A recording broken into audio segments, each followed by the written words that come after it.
माँ प्लीज आप मुझसे एक बार मिल लीजिए, मुझे आप लोगों की बहुत याद आती है। जब तू अपने आशिक के साथ भाग गई थी हमारा मुंह काला करके, तब तुझे हमारी याद नहीं आई थी?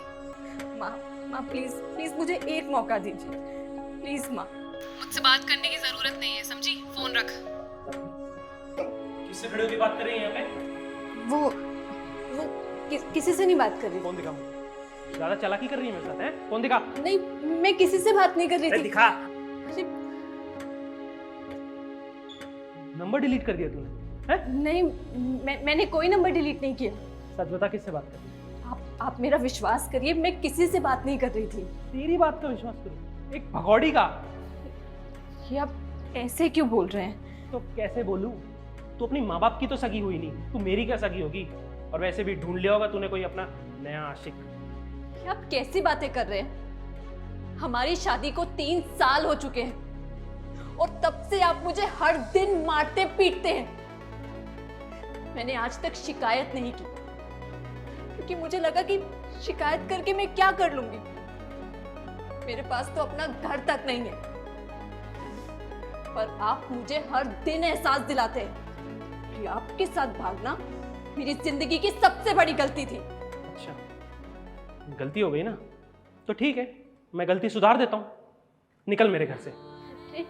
पर मैं कहाँ जाऊंगी? मेरा तो कोई भी नहीं है। मुझे क्या पता, अपने नए आशिक के पास जाना जिससे बात कर रही थी। देखिए प्लीज प्लीज मेरी बात सुनिए, मैं कहाँ जाऊंगी? मेरे को तेरी कोई बात नहीं सुननी, चुपचाप निकल मेरे घर से, समझी? चल निकल।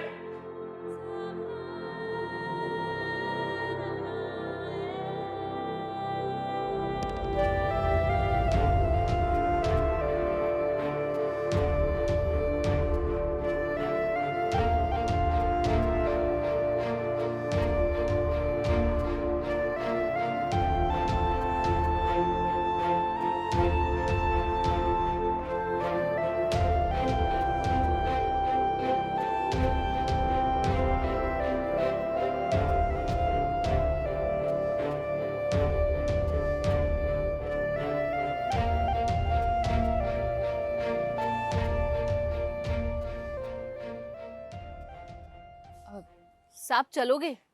3 घंटे के 5,000 लूंगी। तो दीदी की आवाज है। दीदी आप? विकास, दीदी ये क्या हालत बना रखी है आपने? और ये सब क्या कर रहे हो दीदी आप?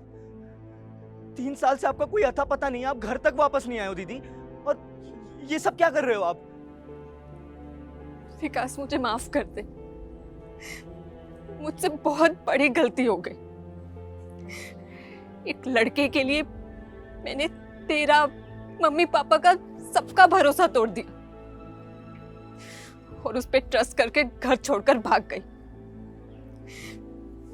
मैंने खुद अपने हाथों से अपनी ही जिंदगी का गला घोट दिया। दीदी बात क्या है, आप मुझे सही से बताओ पूरी बात। वो इंसान शराब पीकर मुझे रोज मारता पीटता था और 6 महीने पहले उसने मुझे ये बोलकर घर से निकाल दिया कि मैं अपने माँ बाप की सगी नहीं हुई तो उसकी क्या सगी होंगी। तो दीदी आप 6-7 महीने से कहाँ थे? आप क्या कर रहे थे फिर? वहां से निकलने के बाद मैंने छोटा मोटा काम करना शुरू किया, पर कुछ दिनों के बाद वो भी मिलना बंद हो गया। फिर मैं सड़कों पर दर दर की ठोकरें खा रही थी। उसके बाद मेरे पास एक औरत है, उसने जब मेरी कहानी सुनी तो उसने बताया कि ऐसे तो मैं सड़क पर ही दम तोड़ दूंगी, इससे अच्छा है कि मैं धंधा करके एक जिंदगी की नई शुरुआत करूं। धंधा? और मैं इतनी लाचार, जिसके पास ना माँ बाप का सहारा है और ना पति का घर,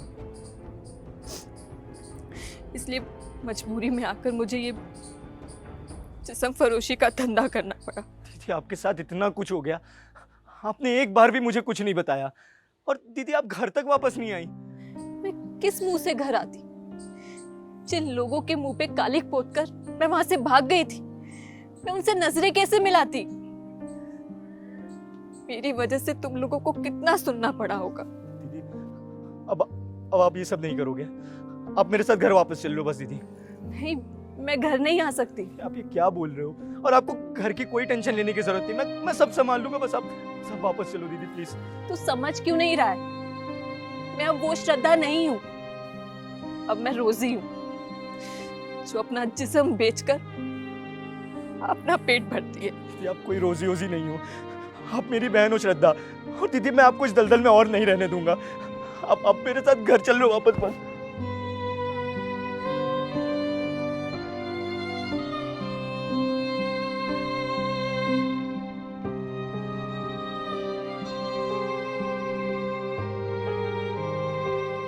If you are going through any psychological or relationship problem, then you can join our positivity group by the name of Nijo Positive. It's a community counseling group wherein you can submit your problems anonymously and people in the group will try to solve it or support you with positivity.